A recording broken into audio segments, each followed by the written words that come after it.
Hello and welcome to Money Talks. My name is Rosie Newman, and today we're going to be hearing from Jon Cavanagh, our very own campus pastor, on taxes and budgeting. Hi guys, my name is Jon Cavanagh. I get to serve here at Taylor University as the campus pastor. Previously, I've worked in residence life as a hall director in Winget's Hall, as well as working with seniors in the apartments and off campus for 4 years. So through doing that and working with the students in senior sem, leading that class, one thing that we learned quite a bit about is a lack of understanding or maybe an apprehension to dealing with finances and things like that. While I will say this is something that you need to continue to learn and develop an understanding of, one of the things you need to recognize is it's okay to not be an expert on this stuff.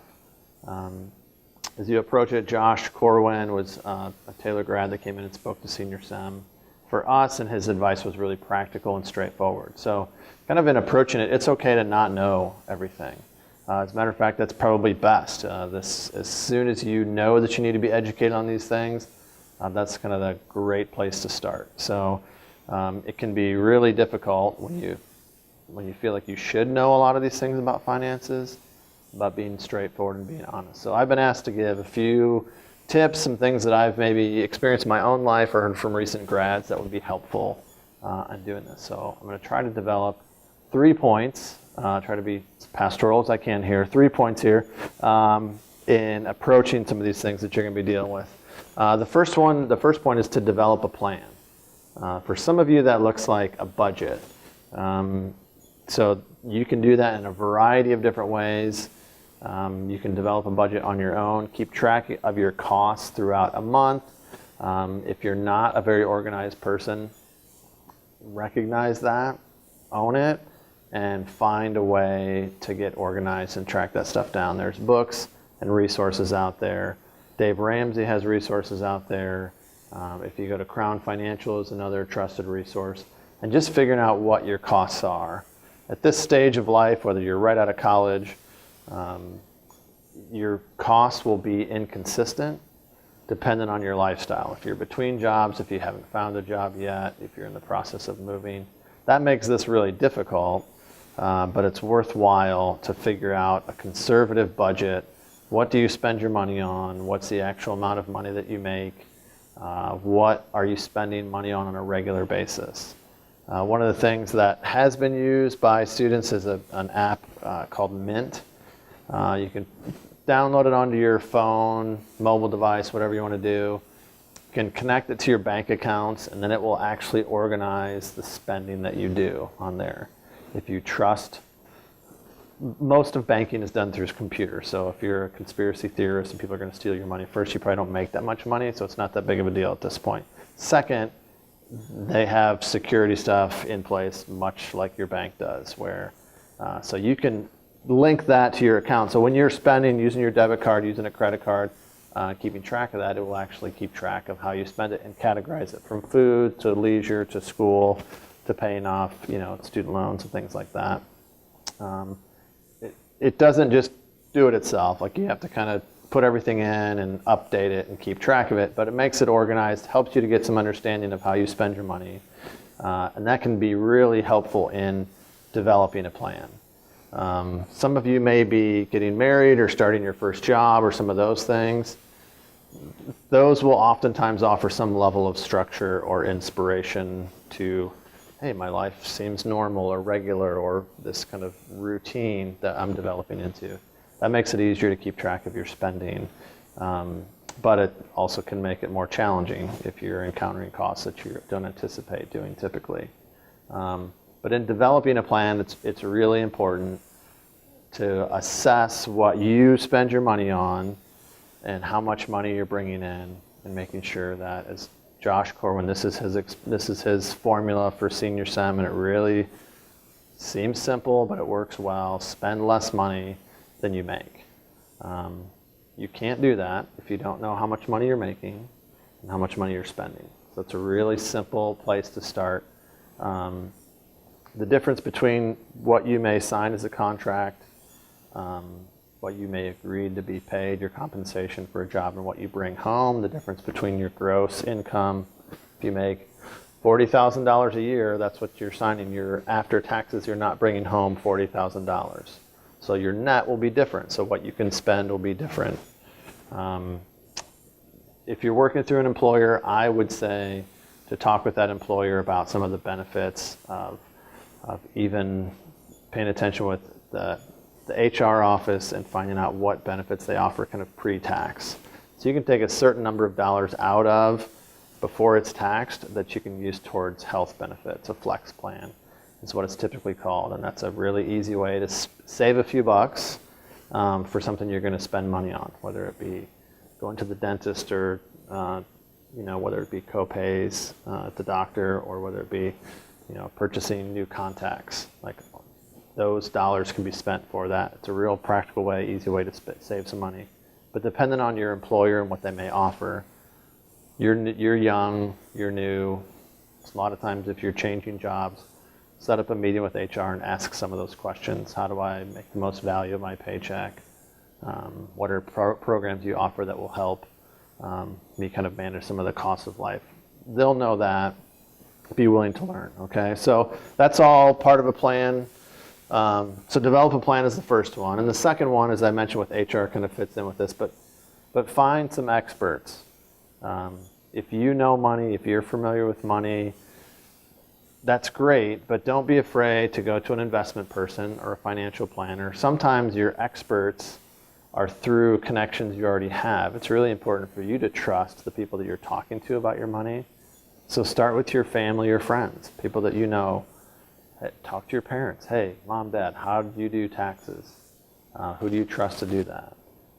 You may not be capable of doing it on your own. Your parents may have done that. You may feel perfectly comfortable doing TurboTax now when you have one job and you're one person. 10 years from now, it may be more complicated. But as you're finding an expert, it's also not a bad time to figure out some financial goals, which will help if you go through an investment person. You're not going to be making a lot of money at first, but that's okay. If you begin investing even a small amount, there's a bunch of people out there that do investments, but you have to go through somebody that you trust. So if you have a family member, a friend that has someone that they trust that's going to sit down with them, it doesn't cost you anything to consult with them or to have them sit down with you and talk about what their plan might be. And they may help you just get a bigger picture on what to do with your money, because it's important to set some money aside. Think about investments. Think about, even though you may feel like you don't have any money, it's important to manage debt. In becoming trusting an expert, they're going to help you think about it more thoroughly, people that are trained to do this sort of thing. So as you find that expert, and then the third thing is to review, establish a plan, find some experts that help you figure out the specifics of that. And the third thing is be willing to review that plan. Life is full of different transitions, and whether you're moving, whether you're taking a new job, whether you're getting married, every one of those transitions probably requires you to review how you're spending your money and what you're doing. So if you happen to be taking a new job, or sometimes you might be working two jobs that are different, if it gets too complicated for you, trust somebody else to do your taxes. I'm fortunate, my younger brother's an accountant, so early in life, even like when I was first married, my younger brother would do our taxes, but it wasn't long that just in a conversation with him, it just got too complicated for him to do, and I don't know if it put our relationship at a stress, but when I'm turning in W-2s from 3 different states with my wife and I, and it's getting complicated. Now we have adopted, my wife is self-employed, like those are things that for my younger brother in his area of accounting, he doesn't deal with every day. So it was really easy for him to say, hey, just talk to, he's working on boards with hospitals and dealing with taxes that way. He's not doing personal accounting. So he just said, hey, for a few $100 a year, you can go to somebody that will know how to do this, does this regularly, and can take that pressure off of you. So while a couple $100 to have somebody do your taxes for you feels like a lot of money, it would take me hours and an entire weekend and potentially destroy my relationship with my wife over the course of just a few short days. And so that's couple $100 well spent, in my opinion. Some of you are go-getters and you want to do that stuff on your own. That's great. There are certainly programs out there to do it. And between investments and taxes, you can't just jump into it. That's why I talked about finding an expert, somebody that you can trust. But that expert can also be materials, whether they be reputable websites or books that are out there that can help you shape what you're doing. Ultimately, as we kind of look into this, it's really about what it is that God has given you and finding a way to turn that around and honor God with what you have. Some of you will make a bunch of money, some of you won't. But either way, it's simply about honoring God with what you have and being able to turn that around and find a way to live an obedient life and not get yourself in trouble. There is a ton of shame and a ton of embarrassment when it comes to money. I grew up in a family where we didn't talk about money, just didn't get talked about a lot, and I know a lot of students have had that experience, and so you don't know quite what to do. Admit that up front, start talking to your friends, start the conversation with your parents.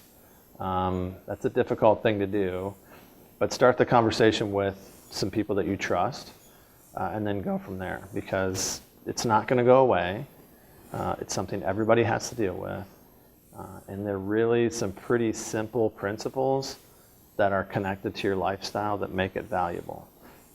Another thing that Josh Corwin, and I've heard other investors say is to have interest rates working for you and not against you, or interest working for you and not against you. For example, when you start investing now, even just small amounts, you have a chance to have a small return on investment, a 6 or 8% return, work for you over the course of 20, 30, 40 years. Having interest rates on your credit cards or keeping a balance on your credit card is an interest rate working against you. A financial person sitting down with them, they'll be able to look at your debt and say, okay, let's figure out a plan for paying off this debt. What's realistic? Let's pay off the debt that's the highest percentage interest first. Is there good debt? Is there bad debt? An expert will help you sort through that stuff. And some of those are plans that you would establish and then be able to get that going. You have that under control. You're making your payments regularly as you're supposed to. And then as your life changes, you'll figure out and hopefully pay those things off and kind of move on. But they'll help you to prioritize it and feel like you have some level of progress. So I hope this helps. If you happen to be back on campus, please stop in, give me or others insight if you're a young alum, to let us know what are ways that you've approached this. But again, I hope this helps you just a little bit.